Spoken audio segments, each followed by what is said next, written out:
Excellent. So I've chosen for this conversation the title of Coloniality, Unrooting a Mangrove, for a couple of reasons. Next slide.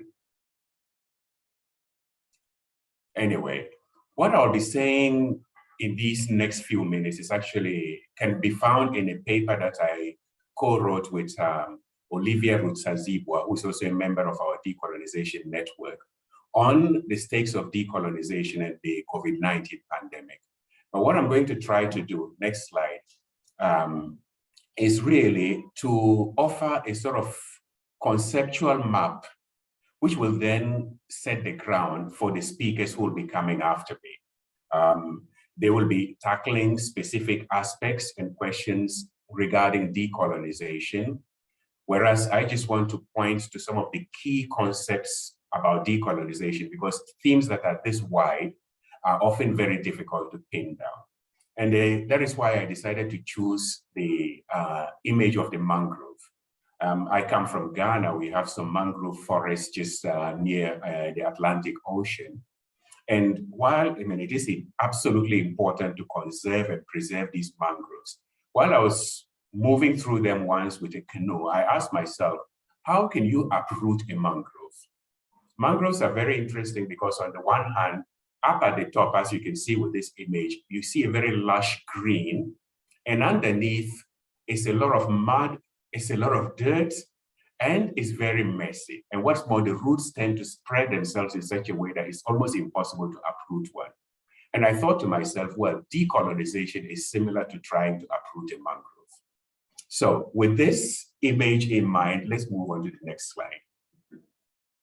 So to talk about decolonization, I think the first thing we need to ask ourselves perhaps is, I mean, what exactly is wrong with colonialism? We just take it for granted that colonialism is wrong. And whenever we talk about this, what comes up to mind is the fact that, well, people were enslaved, natural resources were stolen, people were basically subjugated, and a lot of other things, pilfering, stealing, and all these things. Now, actually, come to think of it, you can actually do these things without necessarily colonizing. So just equating these malpractices to colonialism does not arrive at the root of what is morally wrong about colonialism. And what is morally wrong, in my opinion, about colonialism is that the colonizers actually subtract the agency of a people towards self-determination. And not only did they subtract, they substitute it with another form of end. So the periphery begins to live for the purpose of the center. And therefore, territories are taken over, people are taken over, and their lives become a sort of agency that serves the interests of other people. And therefore, their own interests and their self-determining agency falls into second place, if not third place. And that is the moral evil of colonialism.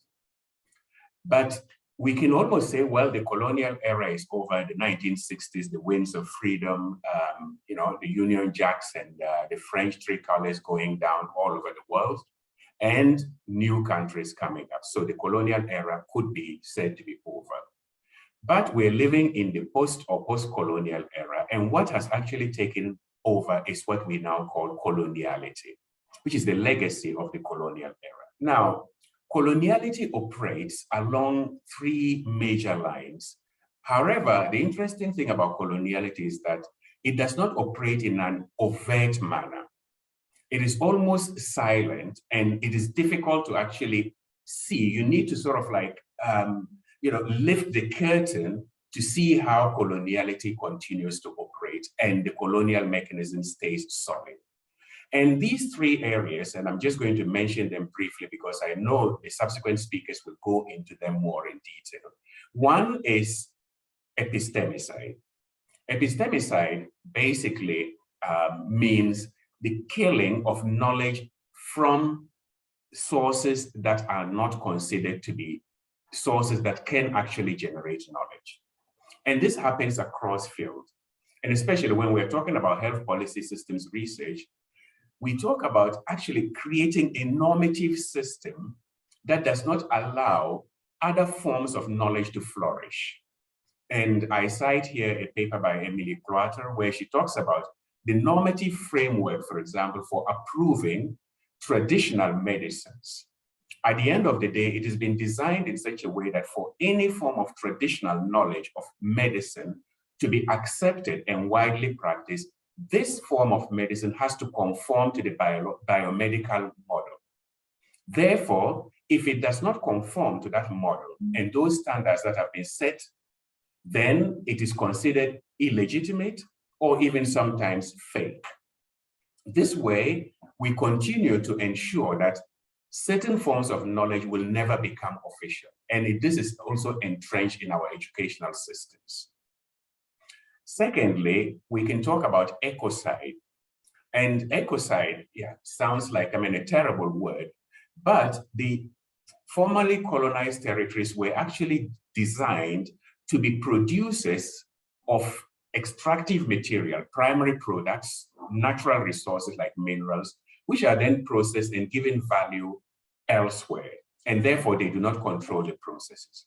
However, from a health viewpoint, what we can actually see is that the extractive industries ensure and create conditions that people's life, people's health is actually put at risk. We can talk about mining. Just think of, the cobalt mining that is going on in the DRC Congo, or even gold mining in places like Ghana or in South Africa. These are activities that are designed in a way that actually has a negative impact on people's health and continue to, reduce people to poverty, whereas the goods that they are producing are actually goods that make many people or certain groups of people extremely rich. And the final line of operation of coloniality that I would like to mention is genocide. Now, when we think about genocide, we think about, killing of people directly in warfare, as it happened, in Rwanda, or it happened in the Balkans. But genocide has different levels. Genocide also can be a form of disabling of a people. And here, what tends to happen, especially in the area of health, is the case of saying that some lives actually do matter more than others. So, to give a recent example, we know that monkeypox has been around since the 1970s in parts of West Africa and Central Africa. But it never became an international emergency until people in Europe started contracting monkeypox. And when monkeypox appeared in Europe, it suddenly became an international emergency. Now, what about those people who have been living with this for years or for decades? And why was it not an emergency then? Now, this begins to show that there are some lives and some diseases that are not important because they only affect a certain type of people or a certain area of people. And these are the forms of genocide that are going on even within the global health sector. And it affects research as well because it affects our priorities. And our priorities are not determined necessarily by need, but by need of who. Anyway, let's move on to the next slide. So how do we tackle this? The broad ways, and I'm just going to mention two broad concepts. The broad concept is the de-imperialization concept. De-imperialization concept simply means that those groups and organizations that have always felt that they have the duty to save the world, and for that matter, solutions for the whole world need to come from them, perhaps need to revisit their framework. And this is where things like abolitionism come in. It is not a question of always sitting somewhere in the global north trying to find solutions for the global south. There are ways, and if we delegitimize, if we de-silence some of the knowledges that exist in those areas, perhaps we could be looking for solutions. And then the final concept, because I can see Dorcas is looking at me, that I'm running out of time. So I'll try to wind up with the final concept, which is pluriversality. And this we borrow from, in decolonial discourse, from the Zapatero movement in Mexico, where we talk about a world in which many worlds fit together. You see, one of the problems of colonization is a form of universalization. And uni here, I insist on the uni, which is there's only one way to look at things.